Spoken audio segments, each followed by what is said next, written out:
Good afternoon again, everyone. We'd like to thank you for joining us for today's webinar entitled How Healthy is Your Business?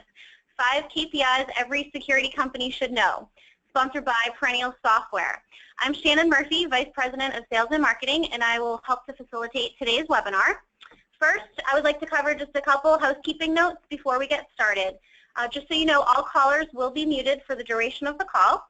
Please be sure to use your question or the chat logs to submit questions, and all questions are going to be addressed at the end of the webinar. Additionally, a recording of the webinar will be available in the resource library on esaweb.org for you to refer to after the webinar. I would now like to introduce Michael Marks with Perennial Software. Michael Marks is co-founder of Perennial. He has been in the security industry for over 30 years, starting with operating a family-owned security business for 7 years. For the past 23 years, he has been on the software side of the business with a vision to create best-in-class software for any size security company to assist companies in maximizing profits and efficiencies. Since 1996, Perennial Software has delivered on that vision through their trusted solutions, Sedona Office and AlarmBiller. Mr. Marks has presented at PSA, ESX, ISC, Net1, Sedona Office Users Conference, and many other industry events. So now, Michael, I will turn it over to you so you can take us through the presentation. Thank you, Shannon. I appreciate that. Welcome, everyone, and thanks for joining our webinar today. And let's just dive right into it. Well, the first slide I had, and let me just bring this up here.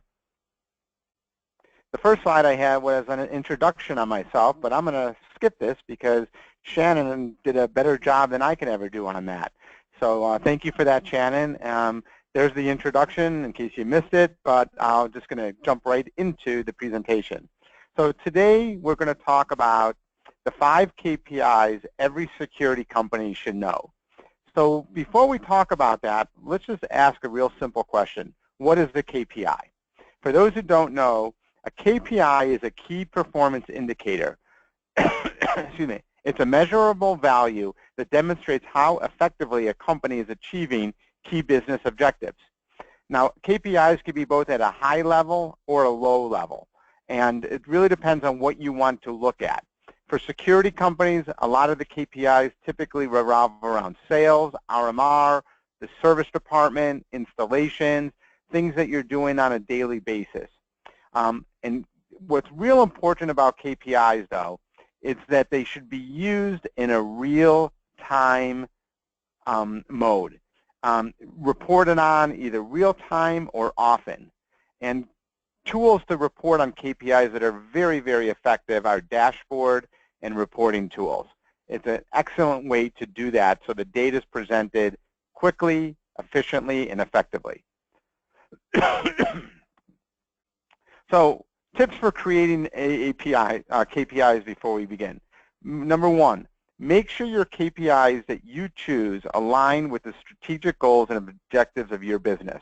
There's no sense in creating a KPI that you're measuring that you're not going to be using to evaluate your business because it's not relevant to what you're doing. So as we go through the 5 KPIs today, maybe 1 or 2 of those might not be relevant for your business, or 1 or 2 others might be. Pick and choose your KPIs very carefully and make sure you use those on a daily basis or weekly basis. The KPIs you choose to measure should have data that can be easily obtained. You do not want to create KPIs where you have to go ahead and mine the data and put them together, the data that's going to take you hours and hours to do. If that's the case, you're probably not going to use these KPIs on a consistent basis. So make sure the data is readily available and easy to do. The KPI should also keep everyone on the same page and moving in the same direction. That's a key purpose of those KPIs. The data flowing into KPIs should be reliable and accurate. If you're not using good data for your KPIs, then you're going to really, it's garbage in, garbage out. Make sure the data is reliable, accurate, and you know it's correct. And does the KPI give you insight into the business that is actionable? So a KPI for the sake of a KPI that you can't take business action on is of no use to you.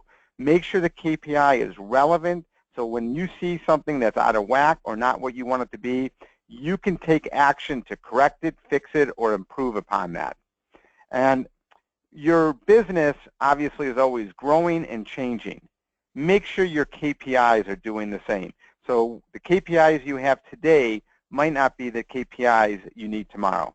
And then one last item that's not on here that I'd like to point out is, when possible, being able to share your KPIs with other security companies who are in the same type of business as you, where you can compare your KPIs with their KPIs to see where your metrics differ, whether you're outperforming or underperforming, is essential too.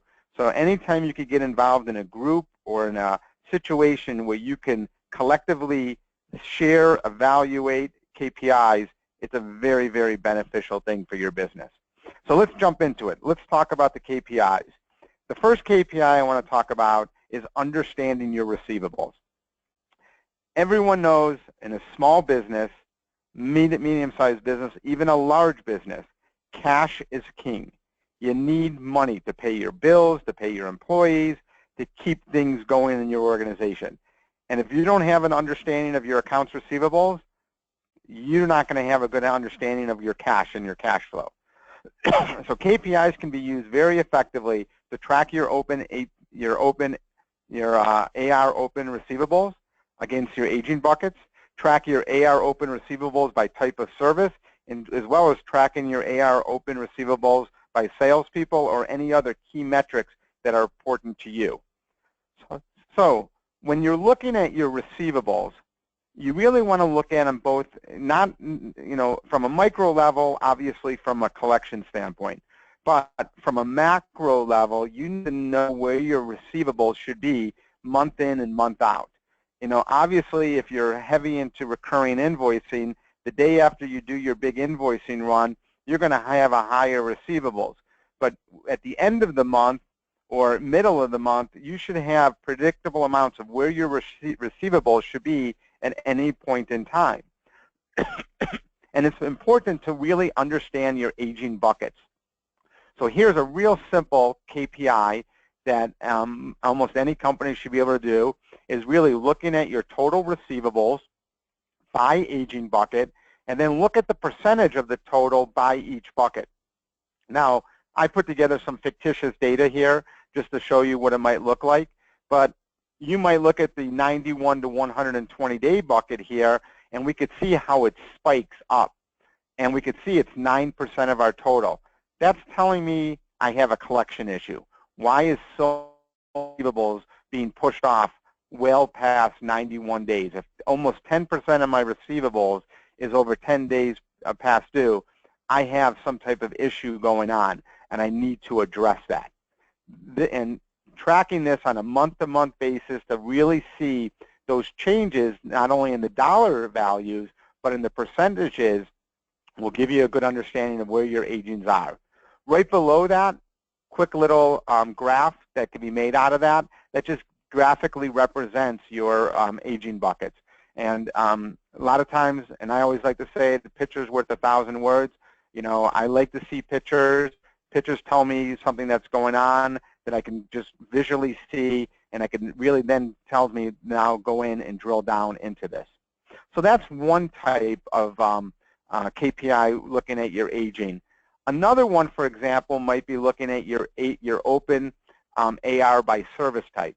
So now we're drilling into those aging dollars. So we're really looking and saying, okay, of that money that's owed, how much is really from our installation department, from our service department, from our monitoring, our recurring revenue? And again, looking at that 91 to 120 days, we can see that, wow, the vast majority of that money is really coming from our service department. So that's telling me that, hey, we're doing service and not getting paid for it. Now, why is that? Is it poor service? Is it bad at customers? Is it they're not happy with the results that they're getting? But there's some reason why our receivables past that time is really bumping up. And again, take action on it. Below are two different graphs that just represent that. And you notice you could really put the figures into all kinds of graphs, that represent your agings, and looking at the money that's owed to you by the aging buckets. So with each KPI, though, it's real action items. So let's talk about that. What are the action items that you need to do for your open AR? Number one, collections. You need to have a collection plan. And a collection plan is more than just saying, oh, we're going to have someone in the office call the customers when they were past due. The collection plan should be everything that you're going to do from the moment an invoice is created to how it goes out the door, how it's delivered, to how you're going to follow up on that, charges or late fees, how you're going to hit the customer with phone calls, past due notices. And you have a concentrated plan that is in production, done month in and month out to reduce those receivables. And if you do not have a collection plan, you are going to push your receivables out and out because customers will learn how far they can push you before you're going to take it. And unfortunately, people like to hold their money. They don't want to give it to you. You got to make sure that you have a plan in place to collect that money. You also need to have alternative payment options. Obviously, the two that are most prevalent are credit cards and e-checks. Most companies today that I see and that we work with take credit cards and e-checks. If you don't, really need to put that into play.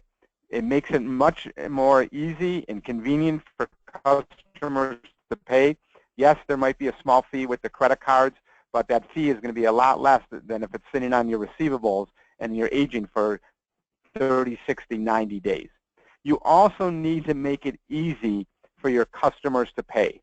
Don't make it a burden. If the only way that they can pay is by writing and mailing in a check, it's going to be harder for you to collect all your money. Use your technicians in the field to collect money. Have an online web portal so the customers can pay. But always come up with effective, easy ways for your customers to pay. Don't let making a payment be a burdensome on your customer. It should be the easiest thing they have to do with you. Okay, hopefully that answered that. If you have any questions on that, go ahead and fill out the questions. Shannon will answer questions, as she said, throughout the presentation, as well as we'll hit some more at the end. KPI number 2, very, very important for any security company, but to identify your RMR at risk. Needless to say, RMR is one of the biggest assets and value that any security company owns. At the end of the day, most security companies are valued based upon a multiple of their recurring revenue. So it costs you a lot of money, and we're going to talk about that in a little bit, to create new recurring revenue. So once you create it, you need to do everything you can to make sure you keep that recurring revenue. And the best way to do that is to know what your recurring revenue at risk is. And being proactive about that is extremely important. It will help you lower your attrition. So what's a good way to measure your RMR at risk? It's real simple. It's looking at the RMR that's associated with that. So, your benchmark might be 60 days, it could be 90 days, it could be 120 days. You might have different benchmarks to look at it. But you're really just saying, what is the customer owe me that's over 90 days, and how much RMR is at risk of being lost? Because if the customer's not paying you, the RMR is of no value to you. Now, when you look at RMR at risk, don't look at the service income or the service aging that's open or necessarily the installation aging. Concentrate more on the recurring aging. So if a customer is paying you their monthly monitoring bill every month in and out, but they have a service dispute on one service ticket or service invoice, the RMR might not be at risk. You have just a different issue to take care of that service issue. So really concentrate when you look at your RMR, look at the RMR billings versus the RMR at risk dollars. And again, have a plan. Be proactive. Contact the customers before they're at risk, and try to eliminate that, because once they get too far behind, the chances of them making it up and going current it becomes more and more challenging, especially without either doing a write-off or doing something to mitigate that to keep that recurring revenue going. So KPI number 2, keep track of your RMR at risk. Now, KPI number 3, this is probably goes hand in hand with that RMR at risk, but it's all about your attrition and managing those attrition metrics. Now, attrition's very challenging and very difficult, but it's very well and very beneficial to make sure you're doing it. So number 1, track your attrition. And when you track your attrition, you want to track by types of changes. You want to know every reason why your recurring revenue is changing, whether it's gains, newly created, acquired, takeovers, re-signs, upgrades, or losses. Anytime recurring revenue is being decreased, whether it's being moved out of business, they sold the business, poor service, competitive rate reduction, whatever the reason is that you change recurring revenue for a customer, whether it's a new or increase or full cancellation or partial cancellation, you need to know why you did that, and that needs to be tracked. Now, on top of that, let's take a look at how we can report on that. So I'm actually using some reports that were provided to me from some of our customers. The names and some of the data has been changed, but it just gives you an idea of how they would look at their recurring and their attrition. And this first report, I know it's kind of small on the screen. There's a lot of data in here, but we're really trying to look at recurring revenue on a 12-month basis. So in this one, we're really going from January 1st all the way through the end of the year. And what we're looking at is we're looking at the beginning recurring revenue for every period. We're then looking at all the reasons why we would increase recurring revenue. Then we're looking at all the reasons why we would have cancellations. And that's going to give us kind of our, our net recurring. And then we could start looking at, things that are different additions and reductions in the normal course of doing business. And we could get down to our net recurring revenue. But the key point here is we're looking at the beginning, we're looking at the ending, and we're looking at every reason why we're changing. Now, when you pick the reasons that you're going to track, you can pick hundreds of reasons, and then you're going to have useless data. So really pick the reasons that are very specific to your business, that you can capture that data on, and that are useful for you to go back and report on. Don't overdo the recurring reasons. Pick the right ones for you. Now, what's real nice about this is if you align yourself with other companies who are doing the same, you guys could then share this data amongst yourself. And you could really take a look at where do you stand, from a competitive rate deduction, installations, what you're adding, and really be able to compare your business to another business. And this is a very, very useful tool because at the end of the day, you really want to make sure that you have your attrition under control and you're not bleeding accounts and losing value for your business. So great tool to put into place your attrition reporting. Along with that is attrition dashboards.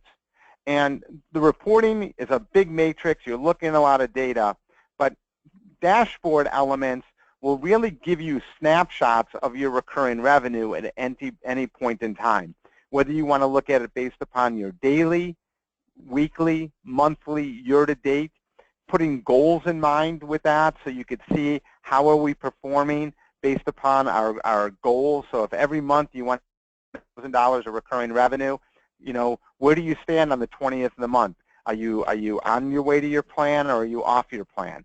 So having dashboards are really nice. The other nice thing about dashboarding your KPIs and getting that data, it should be able to be delivered to you more than just going onto your computer and looking at it. You want to be able to look at it on your mobile device, have it emailed to you, bringing it up on a website, however that you need to look at it, depending on how you work. but getting that data to you in a timely, accurate manner is extremely important. And again, you could put together pretty much dashboard elements on just about anything you could think of regarding your recurring revenue.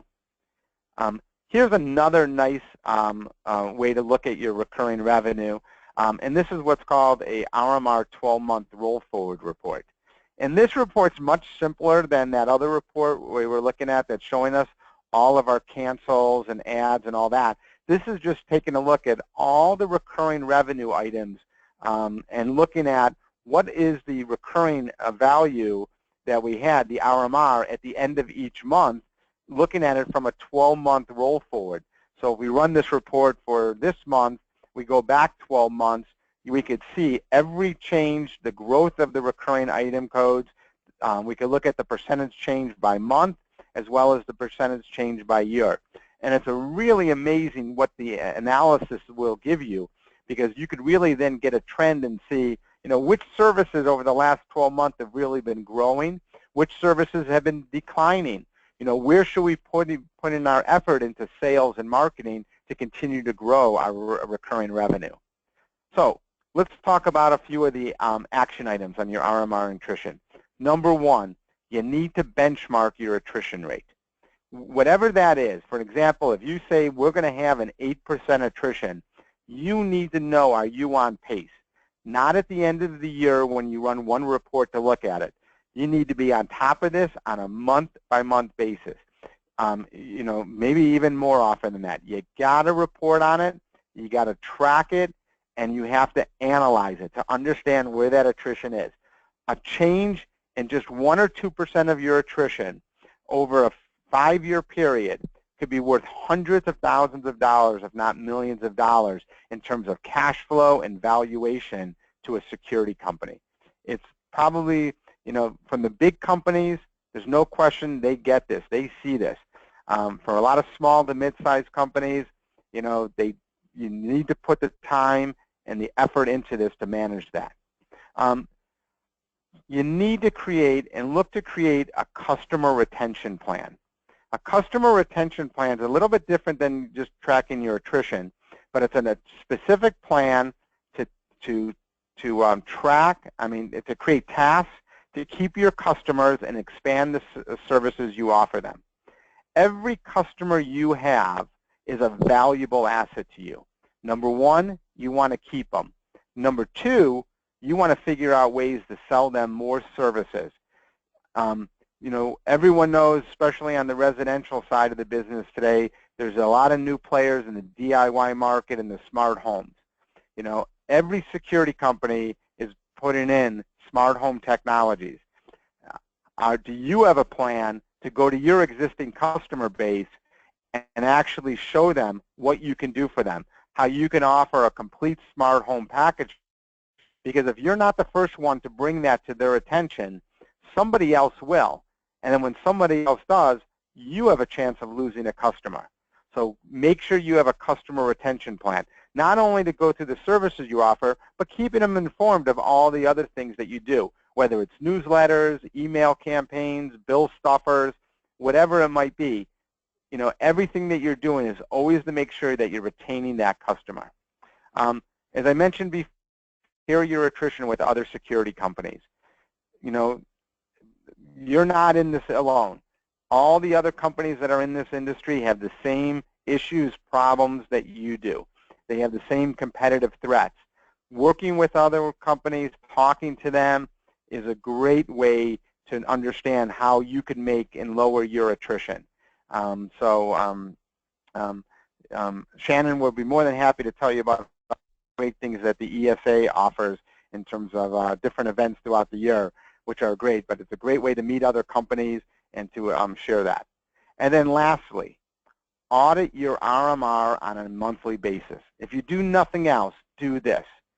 Auditing your RMR is no different than if you audited your accounts receivable to your general ledger, if you audited your financial statements.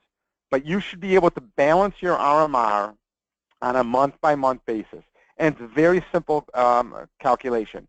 Your beginning RMR at the beginning of the month, plus everything you added, minus everything you lost, should equal your ending RMR. And that's what you're going to be billing on a monthly basis from an RMR perspective.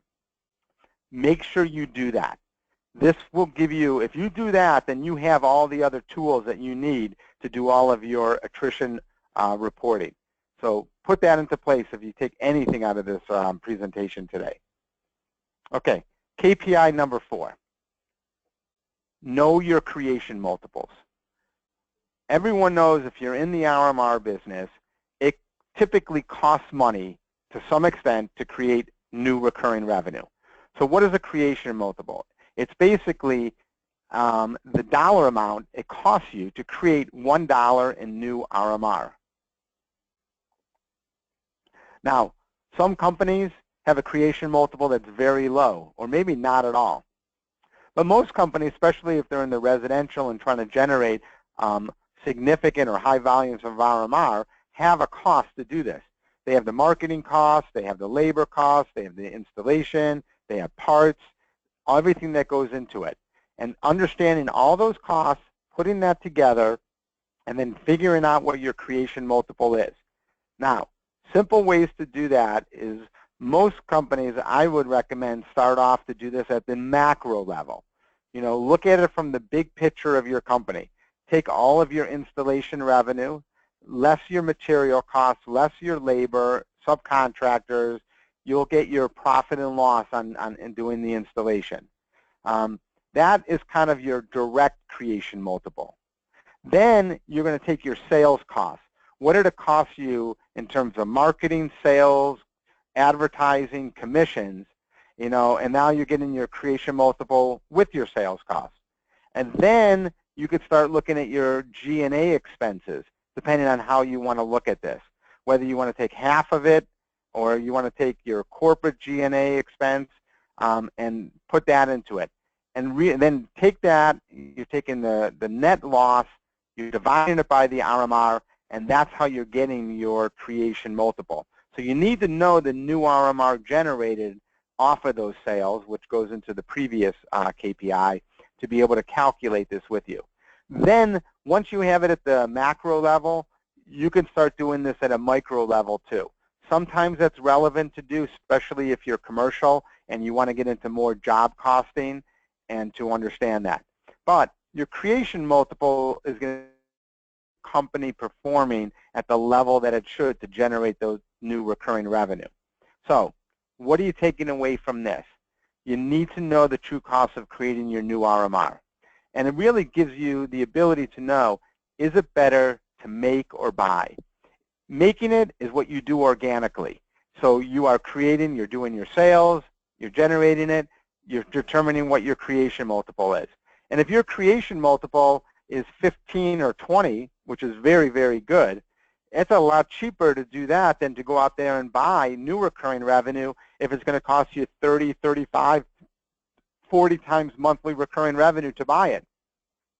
So you might as well take those same resources and assets that you're going to make the investment and use that to make more. Now, sometimes it's nice to buy because you get a big chunk, but at least you know where it is. Now, if it's costing you 50 times to make it and you could buy it for 35 times, I would stop making it and just go into the acquisition business, obviously. So knowing where those numbers are is extremely important to you. It also tells you what's your payback, what's your return on investment. You know, every security company is investing new money into creating new recurring revenue. You need to know what that return on investment is. You know, no different if you're going to play the stock market or if you're going to put your money into the bank, which you get no return on investment today, obviously. So, you know, usually, you know, for a small business, you're not going to get a better return on investment than an investment business. But we want to make sure that your creation cost is in line to get you that good return on investment. And the last thing it will tell you is what's your steady state cash flow. Steady state cash flow is really a metric that is used to let you know if you have $100,000 of recurring revenue, what is it going to cost me? And to just the first, you know, if I'm losing $5,000 of recurring revenue every year just on normal attrition, that first $5,000 that I sell just gets me back to my $100,000 of recurring revenue. and there's a cost to sell that $5,000. That cost with that $5,000 will tell me what my steady state, the cost of being steady state, keeping that $100,000.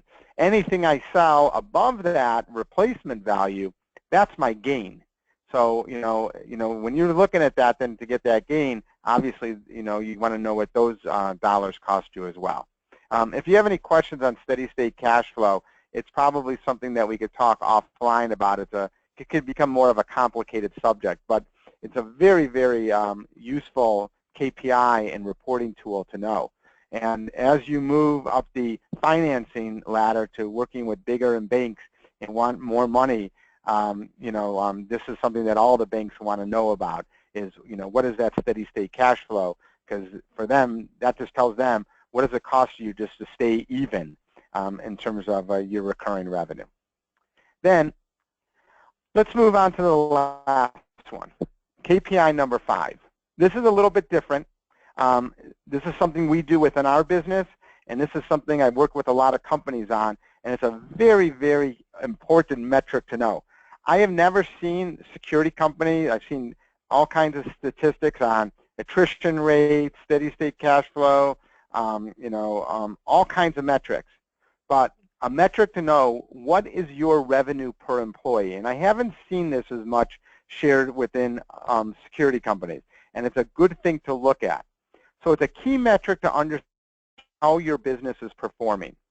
And when you look at this, you need to set a goal for the profitability of your company as a percentage of your gross sales. Then what you do is you set an allocation of your expenses. And really, when you look at your expenses, you really break them down into 2 categories, employees and operations, everything else. So you have your employees is the salaries that in the compensation you're paying your employees. Operations covers this is buying materials, rent, utilities, employee benefits, everything else falls into that.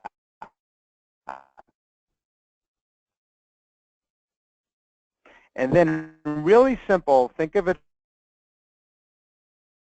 from this point of view, into a plan for budgeting creation. So I'm going to give you a real quick scenario. This is a do, and then to measure on a month-by-month basis. So in this example, I'm using what I call a 40-40-20 example. And what that says is, in this example, we want 40% of our expenses to be for the employee's pay. 40% is for our operations. 20% is our profit. So we want to profit 20% for every dollar we bring in. So if we look at it from the top, in this example, we're going to do from a company annual revenue $1 million. So if I have 8 employees, my average revenue per employee is $125,000. Now, let's take a look at the allocation underneath it. There's our 8 employees we have listed, and there's their annual salary. And that's just their gross salary. Does not include expenses. It doesn't include benefits, taxes, or anything. That's all going to be picked up in that other 40%. Now, granted, this is just a scenario that I put together for this. Your numbers and your percentages might change. There's no set rule on what it should be, but it gives you an ability and a tool to look at that. So if I know that 40% of the revenue, of the salary, I can do a revenue allocation per employee. And that really becomes just a formula. It's 40% of what the revenue should be, or in this case, 2.5 times the annual salary. Looking at there, we could see the revenue per employee. And this is a way that we say for each employee, this is a revenue allocation.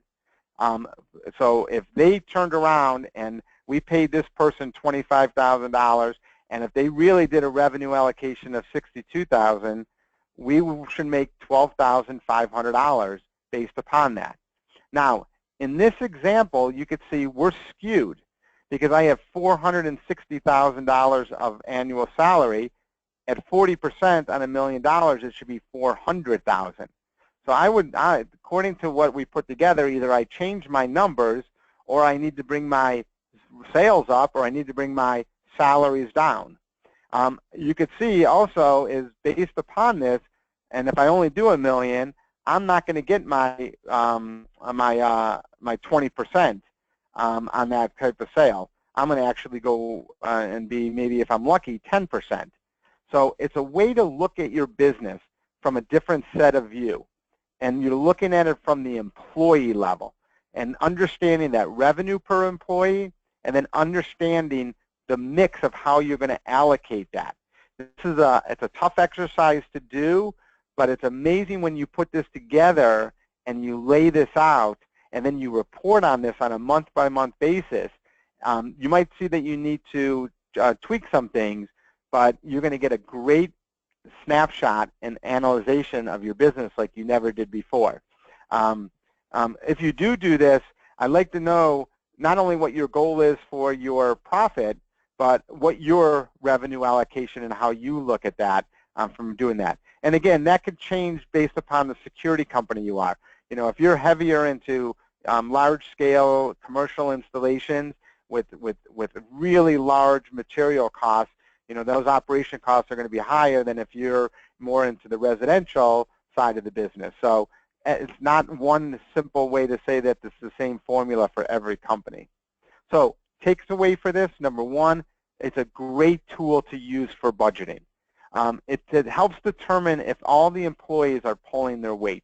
It's amazing when you look at this and you say, hey, I got to take that revenue, the total gross revenue of the company, and I have to spread it out amongst every employee. Because every employee, whether they just sit there and answer the phones and they're administrative, to whether they're in sales or installations, they're driving revenue into the business, and revenue has to support that. So you have to put that revenue allocation into them. You know, some people do more, some people do less, but then you look at it and say, am I overcompensating? Am I undercompensating for someone? And again, as I said before, it's a different way to look at the business. And it's a very unique way to look at it too. But the trick to do this is to determine your allocation, what your employee percentage is, what your operating costs are, and what your profits are. So it's another nice way to handle that. So with that said, I want to thank you for attending today. I hope you got something out of this. If you walk away with one good KPI that you could put into your business, I'm sure it will be a benefit for you. Shannon, I'll turn it over to you now, and if there's any questions, I'll be more than happy to answer those. Perfect. Thank you so much, Michael. I think this is really helpful information and lots of good tips in there. We do have a few questions, so if you guys are thinking of any that you would also like to ask, please make sure that you enter them into the question log or the chat log that's on your GoToWebinar control panel. So, Michael, one of the questions that we have, somebody is asking if there'll be an electronic copy of the presentation. I can even answer that one if you'd like. There will be a recording of this webinar that will actually be available in the esaweb.org resource library. If you have any trouble getting to it, just you can email me after the webinar. You will get a follow-up email, and I can certainly send you a direct link as well.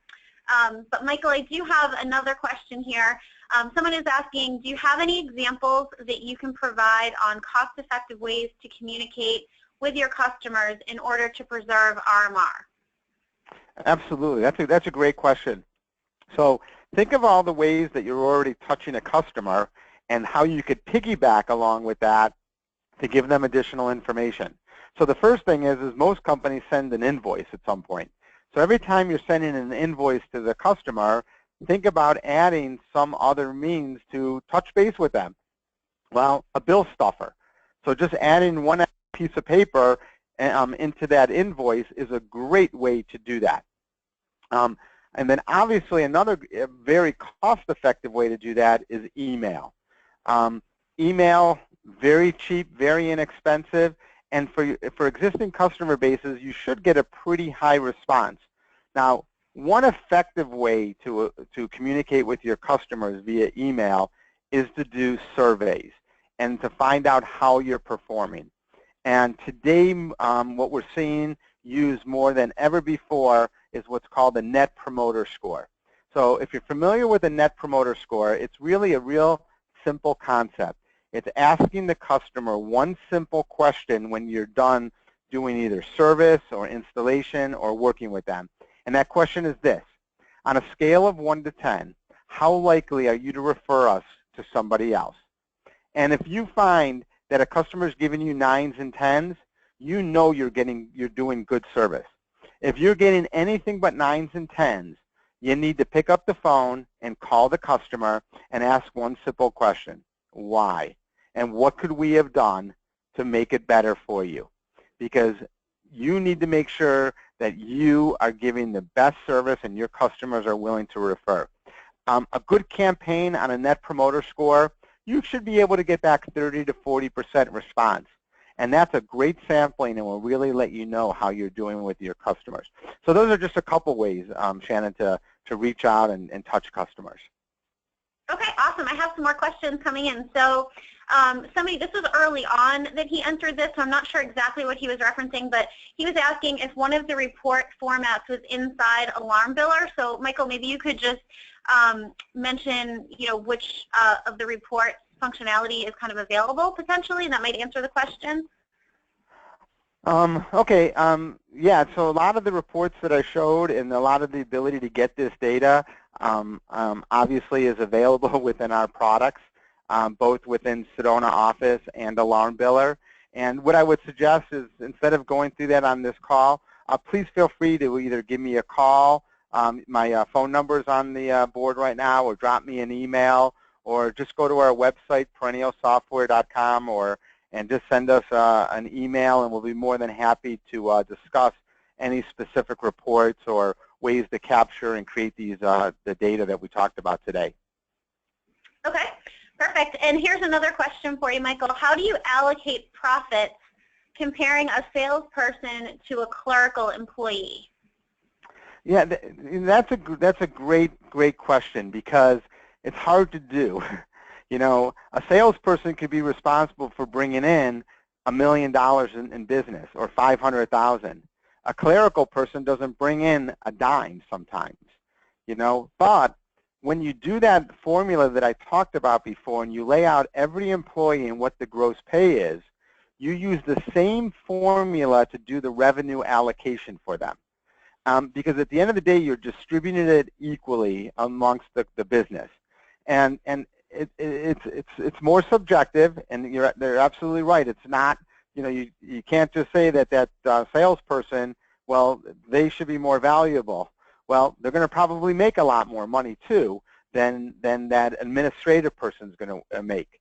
But by doing it in this fashion, it gives you a uniform look to say, this is what every employee's revenue allocation is.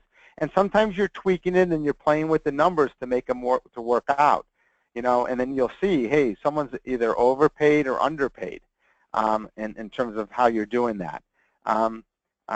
But again, if anybody would want to go through that exercise, I would be more than happy to set up a time and kind of show them and spend a few minutes with them and do that, and how we do that internally, and how I do it with our business to look at how the allocations work.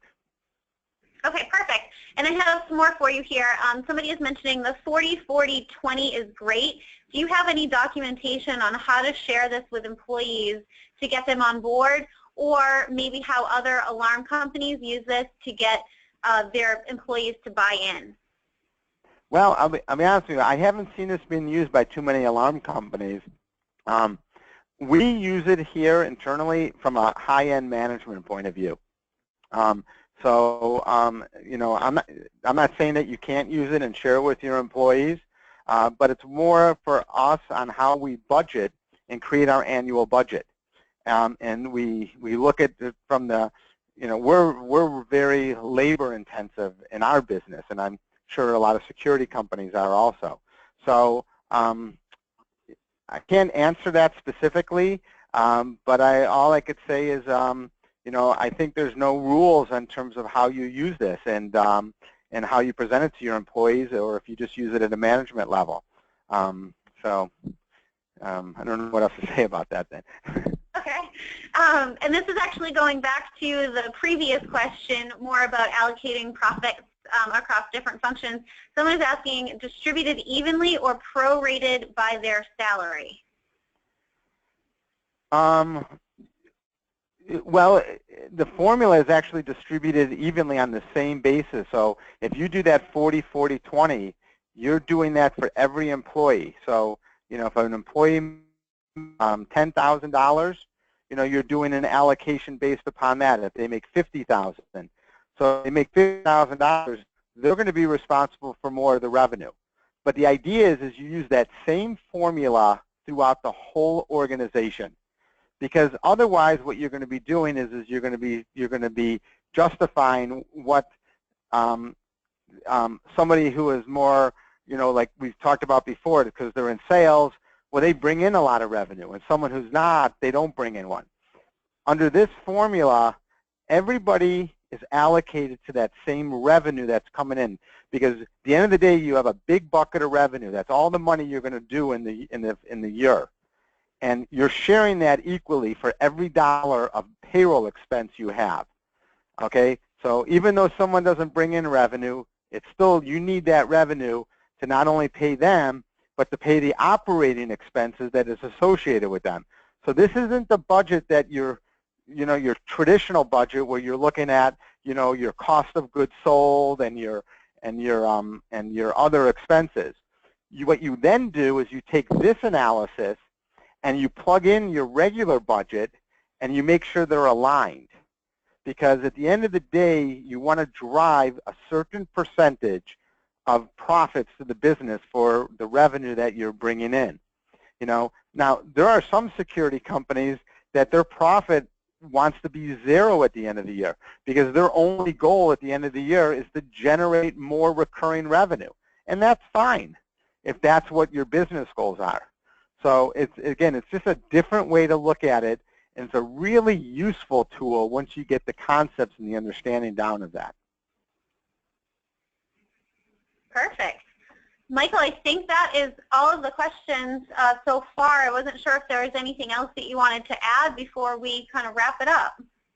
I just want to say thank you, Shannon, for putting this together today, and thank you, everyone, for showing up and listening. And again, if you have any other further questions, please feel free to reach out to me, and would love to talk to you. And if I don't hear from you, have a great Labor Day weekend. Fantastic. So thank you, Michael, and obviously to Perennial for sponsoring this webinar today. And thank you all for joining. Hopefully you found the information very useful. I certainly did. And I would like to remind everybody that there will be a recording. We were getting several of those questions throughout the question log there. The recording will be accessible on esaweb.org in our resource library.